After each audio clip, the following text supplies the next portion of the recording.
আসসালামু আলাইকুম দর্শকবৃন্দ, দেখুন কি অঘটনটা ঘটেছে। গরম করতে যেয়ে দেখি সবগুলা দুধ ছানা কেটে গেছে। এত গরম পড়ছে, ফ্রিজে রাখার পরেও দুধটা ছানা কেটে গেছে। এজন্য ভাবলাম এতগুলো ছানা ফেলে দিই, কী করলাম স্পঞ্জ মিষ্টি বানিয়ে নিই। সেজন্য আমি এখানে ছানা নিয়ে নিয়েছি। ছানা নেওয়ার নিয়ম হচ্ছে দুধ গরম থাকা অবস্থায় পাতলা করে ছানাটা ঢেলে নিয়ে তারপরে টেপের ঠান্ডা পানি দিয়ে ধুয়ে নিয়ে কিছুক্ষণ রেখে দিতে হবে। ঠান্ডা হয়ে গেলে তারপরে ওই কাপড়ের ভিতরে ছানাটা রেখেই পানিটা নিংড়ে নিতে হবে খুব ভালোভাবে। পানি নিংড়ে নেওয়ার পরে এই যে ছানাটা খুব ভালো করে সময় নিয়ে মথে নিতে হবে। যেহেতু এই দুধটা নিজে থেকেই ছানা কেটে গেছে, এই ছানাটা একটু শক্ত হবে। যদি এখানে ভিনেগার দিয়ে ছানা কাটানো হতো তাহলে এই ছানাটা একটু সফট থাকতো, কিন্তু যেহেতু এটা একটু শক্ত আছে তাই একটু ভালো করেই মথে নিতে হবে, যাতে কোনো দলা না থাকে, লাম্পস না থাকে। যদি দলা থাকে অমসৃণ ডো তৈরি হয়, তাহলে দেখা যাবে যখন আপনি মিষ্টি দিবেন তখন সবে যাবে, মিষ্টি খুঁজে পাওয়া যাবে না। এখন মথে নিয়েছি। মথে নেওয়ার পরে একটা ডো নিয়ে মিলে দেখলাম যে ডোটা অনেকক্ষণ নেওয়ার পরেও মসৃণ হয়নি, মসৃণ হয়নি, ফাটা ফাটা বাইরের দিক থেকে দেখা যাচ্ছে। ভাবলাম এগুলো শিরার মধ্যে দিলে গলে যাবে, তাই আমি এখানে একটা কাজ করেছি যেটা আমি ভুলে গেছিলাম। এখানে আমি 1 টেবিল পরিমাণ চিনি আর 1 টেবিল পরিমাণ গুঁড়ো দুধ দিয়েছি, দিয়ে আবারও ভালো করে মথে নিয়েছি যাতে চিনিটা সম্পূর্ণভাবে গলে যায়।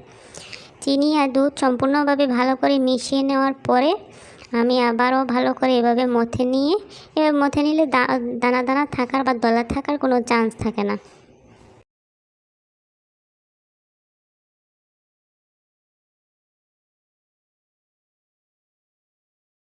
তো এইভাবে ভালো করে মথে নিয়ে তারপরে আমি মিষ্টির শেপ দেওয়া শুরু করলাম।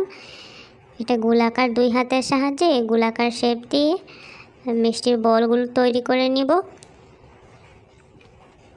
অনেকেরই আছে যে এভাবে মিষ্টি বানিয়ে নিলে দেখা যায় শিরার মধ্যে দিলে সব কিছু ছড়িয়ে যায়, একেবারে গলে যায়, মিষ্টি খুঁজে পাওয়া যায় না। তার কারণ হচ্ছে আপনাদের ডোটা অমসৃণ হয়, সফট হয় না, নরম হয় না।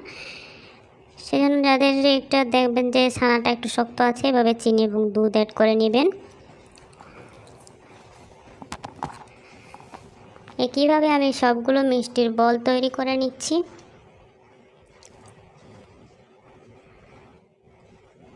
এখানে আমি প্রায় 8টা মিষ্টির বল তৈরি হয়েছে। 1 লিটার থেকে একটু বেশি দুধ ছিল, এর ছানা দিয়ে প্রায় 8টা মিষ্টির বল তৈরি হয়েছে।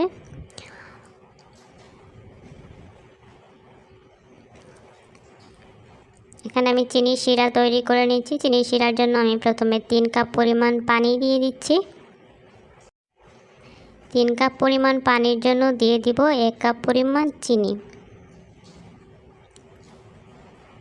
আর এখানে দিয়ে দিব ছোটো এক টুকরা দারচিনি এবং একটা এলাচ। যেহেতু এটা নিজে থেকেই 2টা ছানা কেটে গেছে, এগুলো দিলে একটু ভালো ফ্লেভার আসবে। এখন আমি মিষ্টির বলগুলো বিসমিল্লাহ বলে ছেড়ে দিলাম। এখন ঢাকনা দিয়ে আমি 15 মিনিট মাঝারি আঁচে জাল করে নিব। ওই 15 মিনিটের মধ্যে আমি একবারও ঢাকনাটা তুলব না, শুধু পাতিলের হাতলটা ধরে একটু নেড়ে দিব, মাঝে মধ্যে একটু নেড়ে দিব। এবং চুলার আঁচ প্রথম থেকেই একই পরিমাণে রাখতে হবে, কমিয়েও নেওয়া যাবে না, বাড়িয়েও নেওয়া যাবে না। ঠিক 15 মিনিট পর দেখুন মিষ্টির বলগুলো একটু ফুলে গেছে, একটু ফোলা ফোলা হয়ে গেছে, কিন্তু হাত দিয়ে চাপ দিলে আবারও আগের সাইজ চলে যাবে, একদম স্পঞ্জের মতো। এখন এভাবে আমি ঢাকনা দিয়ে সারা রাতের জন্য রেখে দিব। এখন আসছে সার্ভ করার পালা। দেখুন যেই জিনিসটা ফেলে দেওয়ার মতো উপক্রম হয়েছিল সেই জিনিসটাকে কত সুন্দরভাবে কাজে লাগিয়ে নিয়েছি।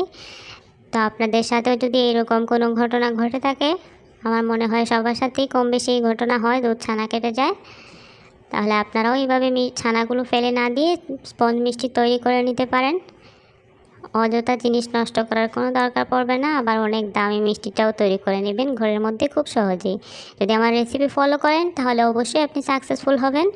মিষ্টি গলে যাওয়ার কোনো সম্ভাবনা নেই। দেখুন কতটা স্পঞ্জি হয়েছে।